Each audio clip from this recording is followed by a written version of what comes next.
हाय नमस्कार मु आसी को नुआ वीडियो नहीं कि तो आमर ओटीटी रिजल्ट आज बाहर आउे कि आमको 150 रु 75 मार्क रखिबार थिला आउ जनरल मान को 90 मार्क तो मु तो एसबीएसई कैंडिडेट से मत 75 मार्क क्रॉस करबार थिला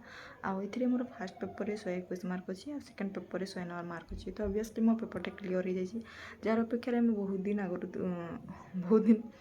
अपेक्षा रही हूँ सीटेट एग्जाम देचु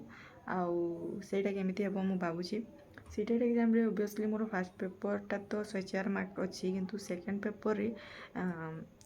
बॉर्डर लाइन रे अच्छी मु पाखापाखि तो से पेपरटा क्लियर हेबो कि नहीं मुझे जानी ऑब्वियसली पेपर लेंदी आइथिला तो बहुत सारा रील बहुत सारा वीडियो मत देखा मिली लोक मान फनी कमेंट शुणवे से तो से मत टीचर मानक एग्जाम देवाई एथर पड़ता तो से बहुत हार्ड हो जाइए कारण आम जी पढ़ुचु टीचर मैंने से एफर्ट डाली पारे से तो यहाँ आज छोटिया वीडियोटी पुणी देखा next video thank you so much take care bye bye.